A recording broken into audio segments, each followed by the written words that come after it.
Hello guys, and welcome back to Joe's Avengers, and today we're going to be doing part 23 of our Planet Zoo mod spotlights, and we're going to be getting dangerously close to the update. We've got one more update to go, one more mod spotlight to go before the update after this one. So, yeah, I'm really excited to get stuck into this one. So we're going to be starting with a mod done by Plastic Fork, I think that's her name. Interesting name. We're going to have a look at this really cool mod. We have got the... Look at these cuties. The common raccoon, also just known as the raccoon.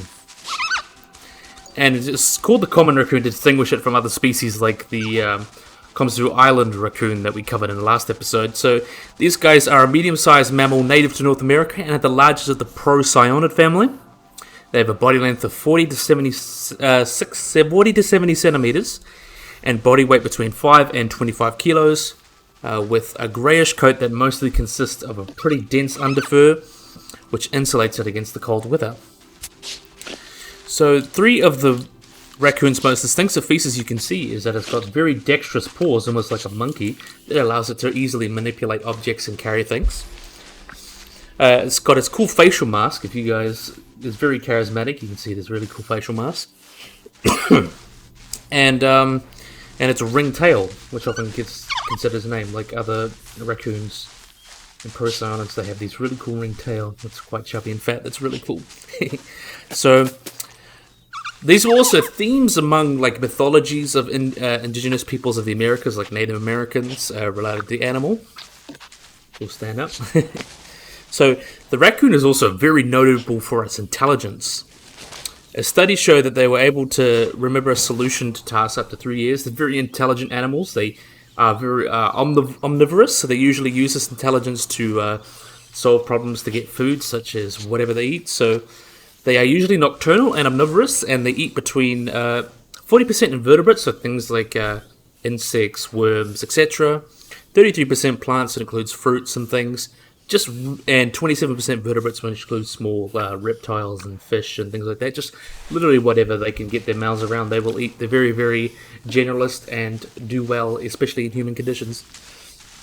So, the original habitat of these raccoons are in deciduous and mixed forests, but due to their adaptability, they have extended their range to mountainous areas, coastal plains, and urban areas, and sometimes homeowners would consider them pests.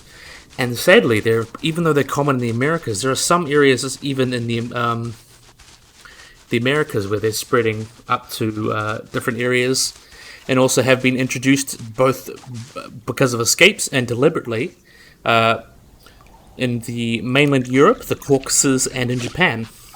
Let's have a look at the baby that we'll talk about now. Oh, is there a baby here, or took the video long? Oh, there's a baby. Look at the cute baby.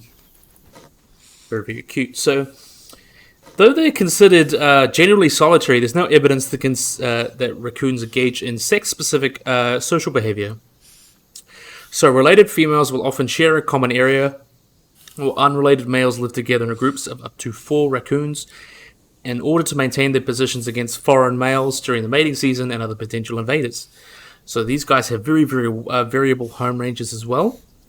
They can go from anywhere between 3 hectares or 7.4 acres for females in cities, or up to 5,000 hectares or 12,000 acres for males living in prairies. After a gestation period of about 65 days, 2 to 5 young, also known as kits, usually they're considered kits, are born in the spring. The kits are subsequently raised by their mother until they disperse in late fall. Although captive raccoons have been known to live for over 20 years, the life expectancy in the wild is only between 1.8 to 3.1 years, and in many areas, hunting and vehicular injury, or getting hit by cars and trucks and things, are 2 of the most common causes of their death. But let's just take a minute to look at how cute this little guy is. Wonderful little cutie, while I take my jumper off, because it's getting hot. Let me just do that quick. Yeah.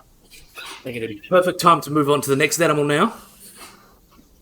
Let's have a looky-loo while they sleep. Let's have a look at the parents. What are the parents doing? Having a good drink. So we're going to move it on to the next animal.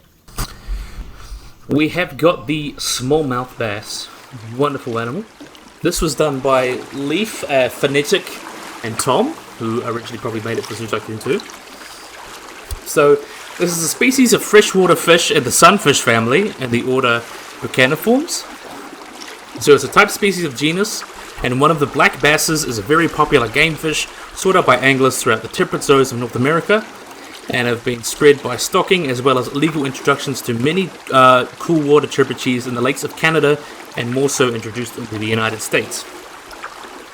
So the maximum recorded size is approximately 27 inches and 12 pounds, and a smallmouth bass is native to the upper and middle Mississippi River Basin, the St. Lawrence River Great Lakes system, and up in the Hudson Bay Basin.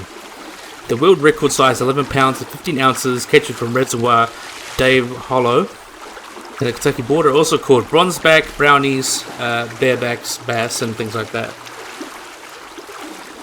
So they have a very cool slender body, and they have very, very powerful fins, and males are generally smaller than females. The males tend to range between 2 pounds, with females get to 3 to 6 pounds. The average sizes and coloration can differ depending on they're found in lastrine or riverine habitats. And there's 2 recognized subspecies. There's the northern smallmouth bass and the Nishko's smallmouth bass, and the northern one is much more widespread and in a much smaller subgroup of the Namortso bass. And they're native to the ecologically isolated lower Midwest known as the Central Interior region, which weave through the southern Mississippi, northern Arkansas, and northern Oklahoma. So these guys are pretty generous. They just eat whatever they can, really. Tadpoles, fish, aquatic insects, and crayfish. So yeah, they're mainly found in warm waters around the lagoon, where they will try and prefer cooler temperatures than their cousin the largemouth bass. And they are intolerant to pollution, are a good indicator of health of ecosystems. And they can lay up to 21,100 eggs, which are guarded by male in their nest. And they also migrate, so when water temperature gets below 15 degrees or 60 degrees Fahrenheit, smallmouths will migrate in search of deeper pools and enter a semi-hibernate state, moving sluggishly and feeding very little until the warm season returns. The migratory pattern has been tracked, and it's not unusual to travel 12 miles in a single day up a creek or a river, and the overall migration can extend 60 miles. So as I mentioned, they're a very, very famous angler fish, so people want to catch them and get the biggest fish and all that, and pretty cool animals. And they're considered least concern, luckily, because they've been introduced and managed by a lot of people, so I think that really makes them an interesting species. So yeah, we're going to be moving on to the next animal. We've got this one was also imported by Leaf, done by Thom. We've got the Pacific cod. Let me try and find one that's swimming. There we are, we'll go for a swimming one. So, the Pacific cod is a species of ray-finned fish that is a bottom-dwelling fish from the northern Pacific Ocean, mainly on continental shelves and upper slopes to depths of about 900 meters. They can grow up to a length of 1 meter long, and it can be found in large schools, and are considered a very important commercial food species, and also known as the grey cod or the greyfish. So fishing is also regulated by these guys with floaters, being allocated to hook and line fishing and bottom trawlers. So these guys are very similar to Arctic cod, but they have like these cool whiskers and 3 separate dorsal fins, and are bottom dwellers, and they usually live around the rim of the North Pacific Ocean, from the Yellow Sea to the Bering Strait, along with the Aleutian Islands and south of Los Angeles, down to depths of about 900 meters or so, or 3,000 feet. Males can grow up to about 1 meter or 39 inches and weigh up to 15 kilos or 33 pounds, and found in huge schools. So molecular genetic analysis strongly shows that the Greenland cod and the Pacific cod from the Greenland and Arctic Ocean are the same species and are junior synonym. And luckily these guys are considered, that's considered a valid name for whatever reason. And this change would really greatly extend the range of the cod. So also these guys, Northwestern Pacific catches the Pacific cod for the US trawl fishery and joint ventures. So it's less than 1,000 tons in 1979 to nearly 91,000 tons in 1984, and it reached 43,196 tons in 1995. Today, catches are tightly restricted, as the Pacific cod quota is split among fisheries using hook and line pots and bottom trawlers. So they are the Salish sea population is a U.S. National Marine Fisheries Service species of concern. One of those threats about the US government's National Oceanic and Atmospheric Administration have some concerns about these species and are considered. Some people have been available. Some people really want to add them to the Endangered Species Act of the US, but there's not enough information to really definitively say so and if they need protection. But I think these guys are a really cool animal. Really looks nice. Cool animal. So let's move on to the next animal. We have got also by Leaf and Thom, as you can see here. We have got where is it? The kelp bass, or Paralabrox calaturus, hope you pronounce it. So these guys are a species of marine rayfin fish, and include a group of groupers and things. They're found in the east and northern Pacific Ocean and are important species for both recreational and commercial fisheries. So these guys have a really cool elongate body with a long snout, and they can get to a maximum length of about 72 centimeters or about 28 inches and a maximum weight of 7 kilos.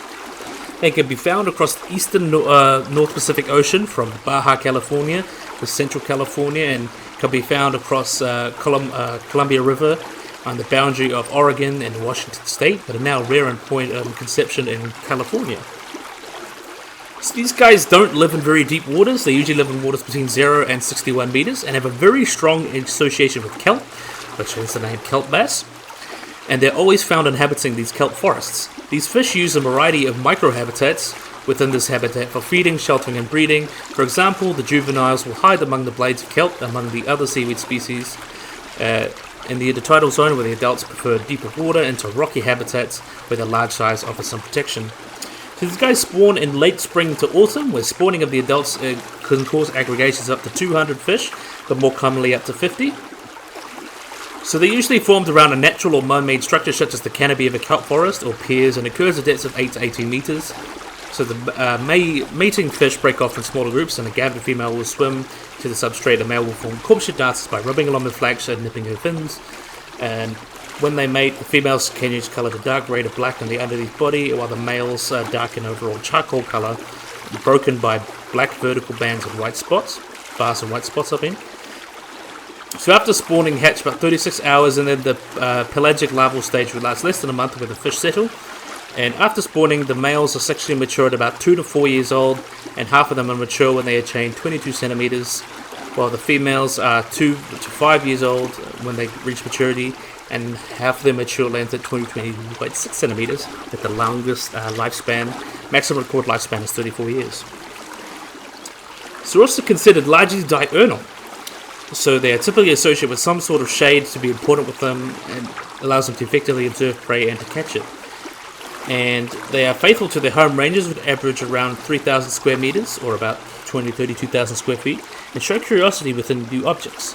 So the young fish are less sight faithful than old individuals and will move greater distances, but they may be dependent on the diet changes as mature. The juveniles are more diurnal, as zooplankton is more abundant during the day, and their small size means they're subject to greater predation that takes sanctuary among the kelp. So subadults are all more active at night and have a more diverse diet, with their preferred prey being most active at night. As adults, these guys are fish eaters and are crepuscular. That means they only come out during the early morning and late afternoon. The main juvenile prey for juveniles is plankton and small benthic invertebrates. Juveniles feed on crustaceans, brittle stars, and small fish, while adults feed on larger fish, cephalopods, and larger crustaceans. So as I mentioned, they're considered excellent eating and are important commercial fish in Mexico. There's also an important cory species for recreational anglers, and in California no commercial fishery exists. However, the species exploited for recreational fishing is species one of the most sought after game fish, are renowned for its fighting. And the years after the Second World War, they were subjected to high pressure of sports fishing and fishery, began to dwell their numbers, and until the 1950s, size ban and a ban on sale of the species was introduced as the fisheries recovered. So, pretty cool animal. Wonderful, wonderful bunch. Let's have a look at you. Look at you. Wonderful. So now let's move on to the next one. We've got something a bit bigger now. This one was made by Leaf and Whalebite. We have got the leopard shark. Yep, leopard shark. It's a pretty big baby. Get rid of these. Where's the adults?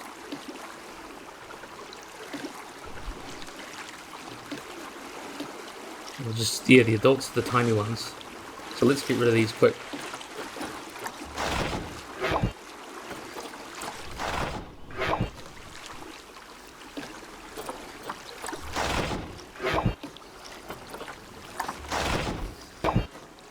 Let's see.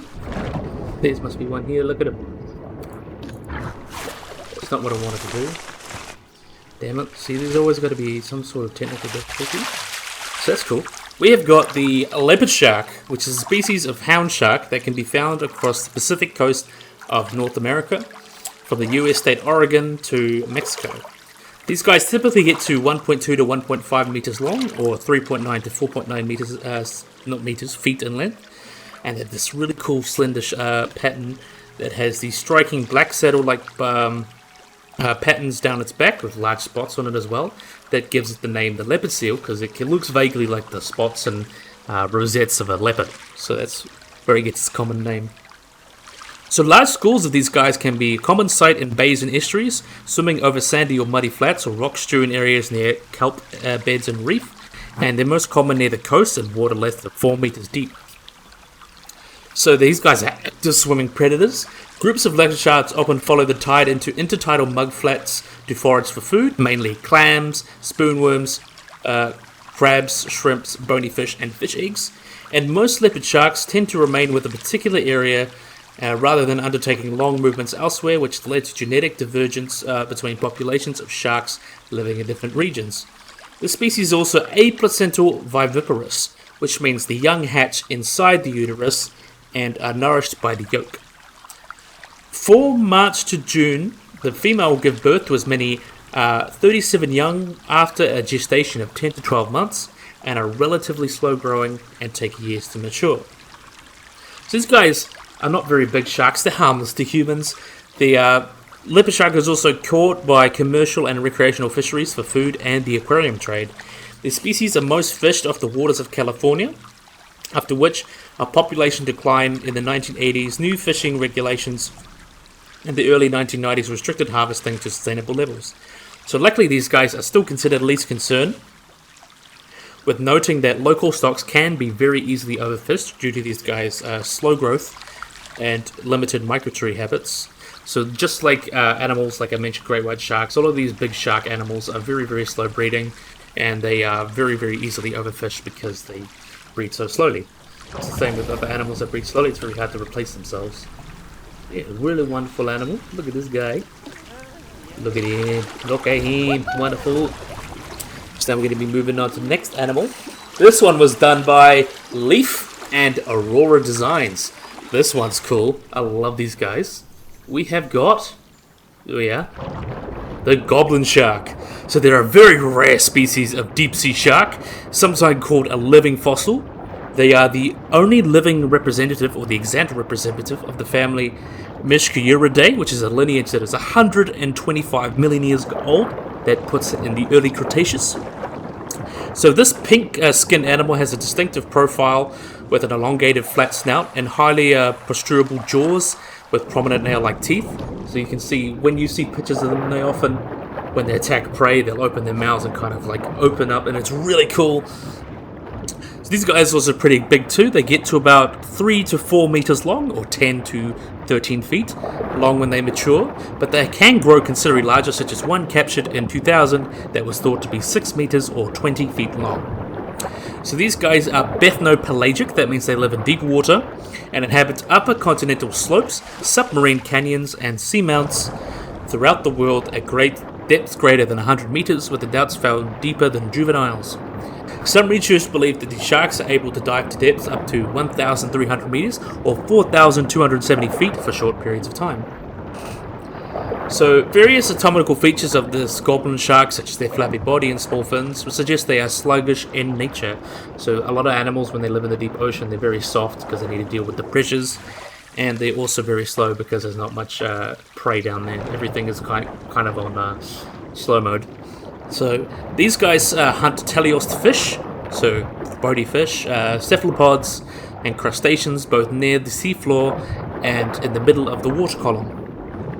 So they have this long snout with ampullae of Lorenzi, I believe how to pronounce it, that enable it to sense. This is common to other sharks. They can sever minute electrical fields produced by nearby prey, and can rapidly snatch them up. So they do is they extend their jaws out and catch their prey, which is really, really cool. It's a really cool display. So small numbers of these sharks also get unintentionally caught from deep water fisheries, and luckily they considered least concern, despite its rarity, citing that they have a low incidence of capture and they are widely distributed across the world, and a really, really cool species of shark. And how can you not love these guys? Wonderful sharky boys. Incredible, absolutely phenomenal. One of my favorite sharks. I just love deep sea things. One of my dreams one day is to go deep sea, go in like one of those small submarines and go like deep into like the Kaikoras or any like sea mountain, just look out and see all the wildlife and all the deep sea animals. That's like a dream of mine. I'd love to do that. So now we're going to be moving to the next animal. This was done by bull shark and zebra mount. We have got the bull shark. So this is a pretty cool animal. Look at these. This is a baby. Let's find the big mama. There we are. This is cool. Cool shark. So this is also known as the Zambezi shark, or the like Nicaragua shark in Nicaragua, I believe how you pronounce it. They are a requiem shark that are found worldwide in warm coastal waters and shallow waters across lakes and rivers. So they are known to be aggressive, and their presence in in these areas can be basically lead them to attack humans. So they can thrive in both shallow salt and fresh water and travel up to far up rivers. They've been known to travel up the Mississippi River as far as Elton, Illinois, about 700 miles or 1,100 kilometers from the ocean. However, few freshwater human shark interactions have been recorded, and the larger bull sharks are probably responsible for the majority of near-shore shark attacks, including mainly bites attributed to other species. So these guys can get pretty big. These guys can get large and stout, with the females being larger than the males. A bull shark can get up to 81 centimeters in length at birth, and adults average about 2.4 meters long and weigh typically 130 kilograms. While the slightly smaller adult males average 2.25 meters and weigh 95 kilograms. A maximum size of about 3.5 meters or 11 feet is commonly reported, with a single record of a female specimen getting exactly 4 meters long. They're also very widely built and heavier compared to other requiem sharks of a comparable length, and a grey and white at top bottom there. They also have a bite force of 5,914 newtons, which is weight for weight the highest among any investigated cartilaginous fish or shark. So that's pretty cool. So as I mentioned, these guys are probably very widely found across warm oceans across the world, and rivers and lakes as well. So they can be found in Queensland, Pacific, Ecuador, Amazon River as well. Just pretty much just almost everywhere as long as it's warm enough. And these guys are very, very generous. They mainly eat bony fish and small sharks, including other bull sharks and stingrays. And other things have been caught. They have include turtles, birds, dolphins, terrestrial mammals, crustaceans, and echinoderms. And they hunt in murky waters where it can be harder to see they're coming. And they're also opportunistic feeders and solitary hunters. So that means they will pretty much just try and find what they can. And if it's edible, they'll eat it. So as long as it's meat, they'll eat it. I don't really care. So what's really cool is these guys mate during late summer and early autumn, often in fresh water or in brackish waters. After gestating for 12 months, a bull shark may give birth to 1 to 13 live young. They are viviparous, born live and free swimming. The young are about 70 centimeters long in birth, and the bull shark does not rear its young. And the young bull sharks are born in flat protected areas such as coastal lagoons, river mouths, or low saline estuaries are common habitats for nurseries. So the male bull shark has also been seen reproducing about age of 15, while the female cannot begin reproducing until they are 18. So the size of a fully mature bull shark to produce viable eggs for fertilization seems to be between 175 and 235 centimeters. And the courting routine in terms of the bull shark has not been observed in detail, with the male likely biting the female on the tail until she can turn him upside down, and the male can copulate and basically be free of getting hurt. So the ability to survive on both salt and fresh water has given them a really cool benefit. Since the most sharks can only survive in salt water, they've evolved to have their offspring in fresh water where other sharks can't get them, so it's very intelligent. It's a protective area that kind of protects them, and when they babies can mature up and get bigger, so it's another way of safety. So I think that's really, really cool. So luckily, these guys are also the biggest threat. Humans are the biggest threat to these guys, and larger sharks such as tiger sharks and great whites may attack them, but typically only target the juveniles. Crocodiles may be a threat as well. Saltwater crocodiles have been observed preying on bull sharks in northern Australia, and a Nile crocodile reportedly consumed a bull shark in South Africa. So these guys are considered near threatened because they're often, since they come into conflict with humans, that puts them at risk. They're also very slow breeding animals, like other sharks are, so they can put them a lot at risk from predation by people. But I think these guys are also just wonderful animals, really, really great. So yeah, we're going to be moving on to the second to last animal. This one was done by Leif and Hendricks. Hendricks is a very prolific zootechnist modder. So this is an older mod, so they're going to be going to the water, so that's good. So let's have a click on this guy. Oh, come on. So this is what happens when they're all water. A wonderful animal. Let's see if we can get one swimming. There we are. So this is the ocean sunfish, or also called the common molar. So they're one of the two heaviest bony fishes in the world, the other being the southern sunfish of the same genus. Adults are huge. They can get typically between 247 and 1,000 kilograms, or 545 to 2,250 pounds. And these species are native to tropical and temperate waters all across the world. And they resemble a fish in head tail, and their main body is flattened laterally, so that means you can see here they're very, very thin and tall, which is really cool. And they can be as tall as they are long with their dorsal fins extended, so you can see that really cool look that they have, really distinct animals. These guys are generous predators that consume largely small fish, fish larvae, squid and crustaceans, and sea jellies and scalps are considered to be the primary prey of these sunfish. Make up only about 50. Once thought to be their primary prey, was only makes up about 50% of their diet. So females of this species produce more eggs than any other known vertebrate, producing 300 million eggs at a time. And stonefly fish resemble miniature pufferfish with large pectoral fins, a tail fin, and bony spines uncharacteristic of adults. So these guys are not very vulnerable to many predators, but sea lions, killer whales, and sharks will consume them. Sunfish are considered a delicacy in some parts of the world, including Japan, Korea, Taiwan, and in the EU, regulations ban the sale of this fish and fish products derived from the species group, family Molidae, and they are frequently caught in gill nets, which is an issue. And these guys are considered endangered since they are considered a delicacy, and they're also very slow breeders, and they have been caught in some zoos as well for some aquariums. You can see them at the Monterey Bay Aquarium and things like that. They're not widely housed, but I think they're really cool animals. But yeah, as I mentioned, they are considered vulnerable because they are at risk of things like fishing and the habitat changes and things like that. They just generally can be vulnerable. And being so big and producing so many eggs, only a few of those eggs survive, so they're not exactly the fastest breeding. But really cool animals. I really love these guys. Wonderful, wonderful, wonderful. And last, but most definitely not least, this is done by Leif and Africa.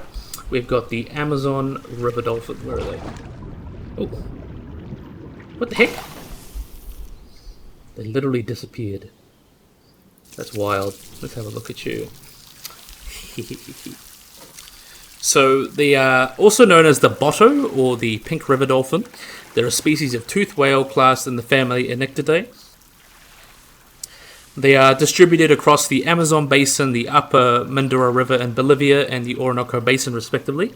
They are also the largest species of river dolphin, with adult males reaching up to 185 kilograms in weight and 2.5 meters long, or 8.2 feet long. They also acquire this pink color that is more prominent in males and gives their nickname the pink river dolphin. Hopefully you guys swim soon. I want to see you swim. Go on. I want to have a look at the babies soon.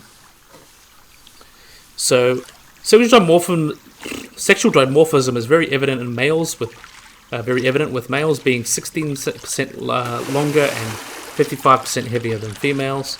And like other toothed whales, you can see here they have a melon that they can use to use as a biosonar, and their dorsal fin is short and really long, and they have unfused vertebrae, which allows them for improved maneuverability when navigating flooded forests and such.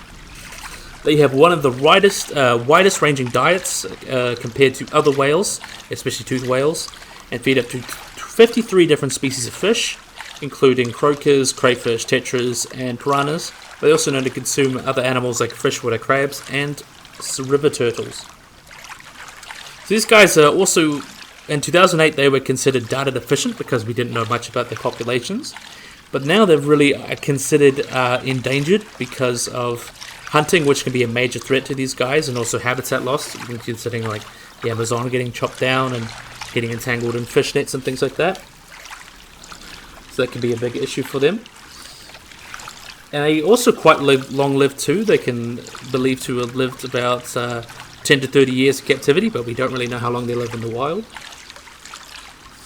So these guys also breed seasonally. Their births occur in May and June. While we're talking about that, we'll have to find a baby. Look at the baby. Where's the baby? Where's the baby? It's an adult. There's got to be a baby here somewhere. There's the baby. Oh, there it is. Look at the cutie. Nice. Look at the cutie. Look at the cutie.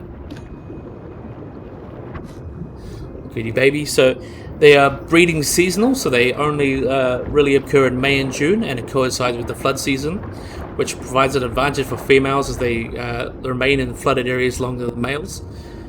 And the gestation is estimated to be about 11 months, and captive births have taken 4 to 5 hours. And at birth, these calves can get about 80 centimeters long, and in captivity, they grow at about 2.1 meters or 0.69 feet per year.